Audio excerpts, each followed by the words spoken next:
GPA 5 পাওয়া নয়, মানুষ হওয়াটা জরুরি। দেশি বিদেশি নামি দামি স্কুল, কলেজ বা ইউনিভার্সিটি থেকে প্রাপ্ত সনদের গাঁটটি আমাদের সামাজিক অবস্থান পরিবর্তন করতে স্বাক্ষর রাখতে পারলেও ব্যক্তি জীবনে তা পারে না। আর তা দিয়ে কারো জ্ঞানের পরিধিও মাপা সম্ভব না। পৃথিবীতে যত বড় বড় ব্যতিক্রম, বিশেষ বিশেষ আবিষ্কার, ছোট বড় যাই বলেন, এগুলো যারা উদ্ভাবন করেছেন, যারা আবিষ্কার করেছেন, তারা ওইটার উপর অবশ্যই আগে থেকে লেখাপড়া করেননি, কারণ সেটা তো ছিলই না, উনি আবিষ্কার করেছেন। আবিষ্কার করার পরে সেগুলো দেখা যাচ্ছে নিয়ে আরও কিভাবে উন্নত করা যায়, কিভাবে পরিবর্তন করা যায়, পরিবর্ধন করা যায়, নানান রকমভাবে মানুষ গবেষণা করে থাকেন। তো আমাদের দেশে, বিশেষ করে বাংলাদেশে, ওইটা কে আবিষ্কার করেছিলেন, তার নাম কি, কত সালে আবিষ্কার হয়েছিল, কে আবিষ্কার করেছিল, কিভাবে আবিষ্কার করেছিল, হিস্টোরি, এইগুলো মোটামুটি মানে মুখস্থ ঠোটস্থ করা হয়। সেগুলোর উপরই পড়ালেখা করে মুখস্থ করে তারা হলো মুখস্থ বিদ্যাই জিপিএ 5 পায়। অথচ তারা তাদেরকে ধরলে কিছু পারে না, প্র্যাকটিক্যাল লাইফেও কিছু পারে না, আর ব্যতিক্রম কিছু উদ্ভাবন করার তো প্রশ্নই আসে না। কারণ আজ পর্যন্ত বাংলাদেশে দেখবেন আমরা শুধু ব্যবহারই করি।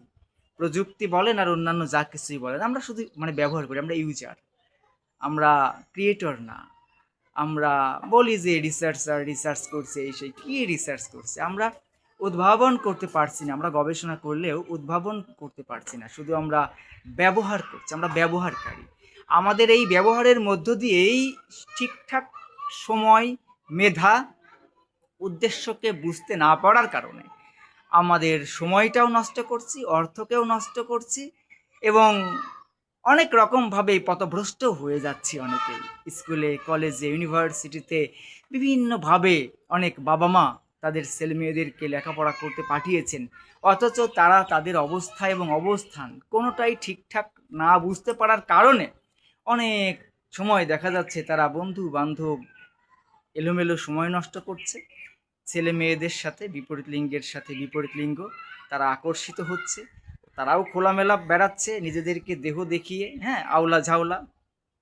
আমি প্রায়ই বলি যে কি শিক্ষা পেলে যে ওড়নাই খুলে দিলে, কি শিক্ষা পাচ্ছেন বলেন? কলেজে, ইউনিভার্সিটিতে এখন বেশিরভাগ দেখা যায় খোলামেলা, আঁচল, ওড়না, বুক, পেট কোনোটাই ঠিক নেই।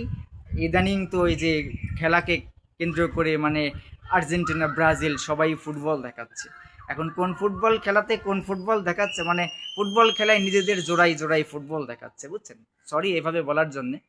তবে আমাদের নীতি আদর্শ যদি আমাদের ঠিক না হয়, আমরা ব্যক্তি জীবনে, কর্মজীবনে, পারিবারিক জীবনে, পার্থিব জীবনে, হ্যাঁ, কর্মজীবনে, সব জায়গায় যদি আমরা মানুষের মতো মানুষ হতে না পারি, তাহলে এত লেখাপড়া করে ডিগ্রি অর্জন করে আসলে লাভ নেই। এত যে সনদের গাঁটটি অর্জন করছে, এত বড় বড় ইউনিভার্সিটি থেকে ভালো ভালো সাবজেক্ট নিয়ে তারা ডক্টরেট করছে, বিভিন্নভাবে বিএসসি করছে, এমএসসি করছে, পিএইচডি করছে, অনেক রকম অনেক মানুষ করছে, অনার্স মাস্টার্স করছে, বিভিন্ন ডিপার্টমেন্ট থেকে বিভিন্নজন বিভিন্নভাবে বের হচ্ছে। কিন্তু প্রকৃত অর্থে মানুষ হচ্ছে কি? মানুষ হচ্ছে না। পুঁথিগত বিদ্যা পরহস্ত ধন, নহে বিদ্যা নহে ধন, হলে প্রয়োজন। এই যে দেখেন বাংলাদেশের সংবিধানের কথাও যদি বলি, এই যে কিছুদিন আগে রামিসাকে ধর্ষণ করলো, খুন করলো, দেহকে টুকরো টুকরো করলো, তাকে গ্রেপ্তার করার পরেও তাকে যথাযথভাবে শাস্তি দিতে কত দেরি হলো, এখনো কার্যকর হয়নি, রায় হয়েছে মাত্র। তাদের সংবিধানে যেটা নেই তারা সেটা করতে পারবে না। ওই যে মুখস্থ বিদ্যা। বেশিরভাগ চেয়ারগুলোতে যোগ্য চেয়ারে অযোগ্য লোকের ভিড় করার কারণে, অযোগ্য লোককে বসানোর কারণে তারা ঠিকঠাক পরিচালনা করতে পারে না। সনদের গাঁটটি দিয়ে কিছু হয় না। আমরা বুকে পিঠে সার্টিফিকেটস ঝুলিয়ে বেড়াই না, বইয়ের বস্তা টেনেও বেড়াই না। আমাদের মাথায় কি আছে, আমাদের দেখায় কি আছে, অভিজ্ঞতা, দক্ষতা, সক্ষমতা, আমাদের পরিচালনা, সব কিছু মিলিয়ে আমাদের বিচক্ষণতা, আমাদের শান্ত মস্তিষ্ক, আমাদের চিন্তা ভাবনা, সৃজনশীলতা, দূরদর্শিতা, এইগুলো যদি না থাকে, তবে আমরা কোথাওই ঠিকঠাক কোনো কিছুই পরিচালনা করতে পারবো না, না নিজেকে, না পরিবারকে, না প্রতিষ্ঠানকে, না সমাজকে, না দেশকে। বুঝলেন নাই? তো আমাদের দেশে বেশিরভাগ মানুষ সবাই আজকে জিপিএ 5 নিয়ে পাল্লাপাল্লি করছে। অনেকে জিপিএ মানেই বোঝে না, হ্যাঁ, জিপিএ অর্থটাই অনেকে জানে না, হ্যাঁ, গ্রেড অ্যাভারেজ পয়েন্ট এইটুকুই অনেকে জানে না। আর অন্যান্য দিকে মনে করেন যে নাই গেলাম। সবাই জিপিএ 5 পাচ্ছে কিন্তু তার পড়াশোনা থেকেই সে কিছু মনে করেন পারতেছে না। আমার ভালো থাকি ভালো রাখি এবং সুখের চাবি উভয় গ্রন্থই মানে এবং মানিয়ে নিলেই সুখ।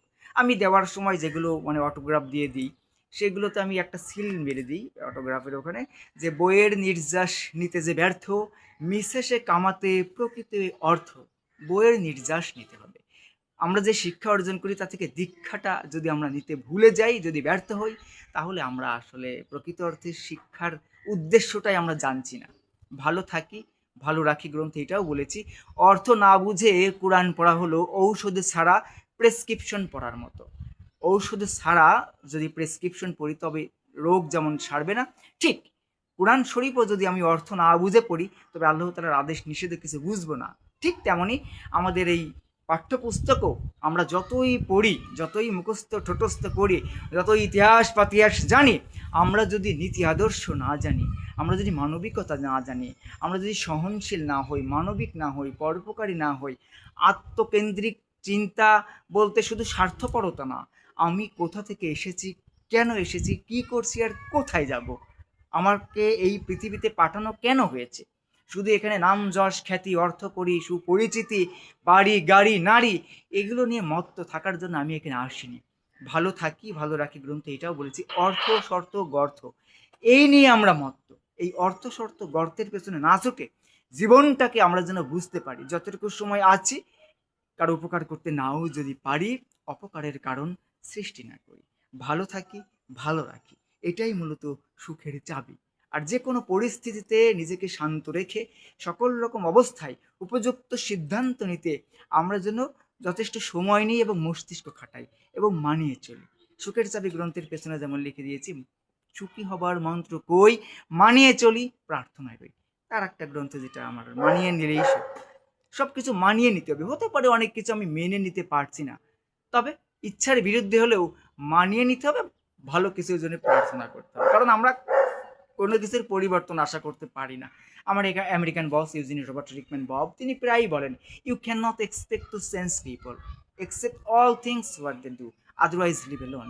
তুই মানুষকে পরিবর্তনের আশা করতে পারিস না, সমস্তটাই মেনে নিয়ে তারা যা করে, অন্যথায় একা থাক। তো একা থাকার মধ্যে একটা শান্তি আছে, পুরো শান্তি না থাকলে অন্তত অশান্তি ফ্রি। তো তাই বলে যে আপনারা একা থাকবেন ব্যাপারটা তা নয়, সবার জন্য একা থাকাটা নয়। একা থাকতে শক্তি লাগে, মনোবল লাগে এবং অনেক কিছু জানতে হয়, অনেক কিছু সম্বন্ধে দক্ষ হতে হয়, সকল রকম পরিস্থিতি মানিয়ে নিতে শিখতে হয় এবং অনেক রকম পরিস্থিতি মোকাবেলা করতেও শিখতে হয়। সব সময় বুঝলেন না, সবাই একা চলতে পারে না। যারা দল বেঁধে চলে তারা আসলে শক্তিশালী না, তারা দুর্বল। যারা একা থাকে একা চলে তারা শক্তিশালী। তো এই শক্তি অর্জন করতে হলে অনেক দূর হেঁটে আসতে হয়, বহু পথ চলতে হয়, দীর্ঘ সময় নিয়ে অনেক কিছু দেখতে হয়। রাতের আধারে দিনের জীবন, হ্যাঁ, মানে রাতের জীবন দিনের জীবন, কাছে ঘেরা বদ্ধ দেয়ালের আড়ালে আর সাউন্ডহীন মুক্ত আকাশের নিচে, সব কিছুই আসলে অনেক কিছু দেখে শুনে তারপরে আমার মনে হয়েছে যে না, আমার এখন একা থাকাই ভালো। যদিও একেবারে সিদ্ধান্তে এই একাকিত্বতা ব্যাপারটা নয়, তবে জীবন আমাকে এখানে এনে দাঁড় করিয়েছে। যদিও আমি বিগত প্রায় এক যুগ একা, মাঝখানে 1-1.5 বছর একটু সঙ্গী ছিল, তারপরে আবার একা। তো এখন মনে হয় যে না, একা থাকাটাই আসলে ভালো। যে যেখানে আছে সবার কল্যাণ কামনা করি এবং সবাইকে বলবো প্র্যাকটিক্যাল করেন, নিজেকে তৈরি করেন, নিজে শিখেন, হ্যাঁ, তাহলে মানুষকে শেখাতে পারবেন। শুধু ওই বইয়ে বইয়ে লেখাই লেখাই পড়াই পড়াই শুধু আপনিও যা শিখলেন ওদেরকেও তা শেখালেন। এই জন্যই মনে করেন অনার্স মাস্টার্স করার পরেও সামান্য ইংরেজির কথাও যদি বলি, না বলতে পারে ঠিক মতো না বুঝতে পারে ঠিক মতো, বুঝলেন না, কোনোটাই পারে না। গ্রামার শিখতে শিখতে ওর জিন্দেগি শেষ, কিন্তু প্র্যাকটিক্যাল জীবনে কিছুই পারে না। এই জন্য আমরা প্র্যাকটিক্যাল হই জীবনে, যে কোনো জায়গায় সকল রকম অবস্থায়। আমার একজন খুব ভালো মানুষ, মানে প্রিয় মানুষ, আমার কাছের বড় ভাই ইব্রাহিম হোসেন মিরাজ প্রায়ই বলেন, পরিস্থিতি নির্ভর সিদ্ধান্ত সকল সমস্যার সমাধান। পরিস্থিতি নির্ভর সিদ্ধান্ত নিতে হবে। পরিস্থিতিটা কি? সেই পরিস্থিতি নির্ভর সিদ্ধান্ত। আমি অনেক সময় বলি যে জীবনটা একটা গাড়ি চালানোর মতো, আমার লক্ষ্য সামনে, কিন্তু আমার পেছনেও খেয়াল রাখতে হবে, ডাইনে বামে খেয়াল হলে চলবে না। আমিও যেন কাউকে মেরে না দিই, কেউ যেন আমাকেও মেরে না দেয়। কেমন? কোথাও আমাকে গতি কমাতে হবে, কোথাও বাড়াতে হবে, কোথাও ডাইনে যাইতে হবে, কোথাও বামে যাইতে হবে, কোথাও থামতে হবে, হ্যাঁ, বিভিন্ন রকমভাবে জীবনটাও এরকম। আমাদেরকে বুঝে শুনে চলতে হবে। আমাদের পিতামাতা কেন লেখাপড়া শেখান? আমরা যেন মানুষ হই, তাই নয় কি? তো মানুষ যদি আমরা না হতে পারি, তাহলে শিক্ষা দীক্ষা, এই মিসে পরীক্ষা নিয়ে আমাদের এই ব্যস্ততা পেছনে ছুটে কোনো লাভ নেই। আমরা একবারই এসেছি, চলে যাব। কেন এসেছি, কী করছে, সেটা গুরুত্বপূর্ণ কথা। তবে যতটুকু সময় আছি, আমাদের সব কিছুরই দরকার আছে। তবে এটা একটা বিদেশে থেকে লেখাপড়া করার মতো। বিদেশে থেকে লেখাপড়া করাকালীন সময়ে যেমন আমরা অনেক কিছুই করি, ঘোরাঘুরি, বন্ধুবান্ধব, আড্ডা, এই কাজ কাম ইত্যাদি, পার্ট টাইম জবও করি অনেকে। কিন্তু বেলা শেষে আমরা পড়তে বসি, আমরা নিজেদেরকে তৈরি করি। যদি আমরা সেই লেখাপড়ার উদ্দেশ্যটাই ভুলে যাই, রঙ্গমঞ্চ করে বেড়াই, বুঝলেন না, নাচ গান, এই সেই আনন্দ ফুর্তি, লাগাও ফুর্তি করে বেড়াই, তাহলে নির্ধারিত সময় শেষে আমাকে ফিরে আসতে হবে অদক্ষ হয়ে। এবং যারা বিদেশে গিয়েছে টাকা অর্জন করতে, তারাও যদি ওই টাকা ওখানেই শেষ করে ফেলে, খরচ করে ফেলে, দেশে এসে কিছুই খরচ করতে পারবে না। ঠিক তেমনই আমরা এই পৃথিবীর জীবন থেকে যেন পরকালীন জীবনের জন্য কিছু অর্জন উপার্জন করে যাই, নয়তো ওখানে বাঁচার কোনো উপায় নেই। এখানে বিদেশ থেকে খালি হাতে আসলে, অদক্ষ হয়ে আসলেও, এখানে আমি লোন করে হোক, চেয়ে চিনতে হোক, ভিক্ষা শিক্ষা করে হলেও চলতে পারবো।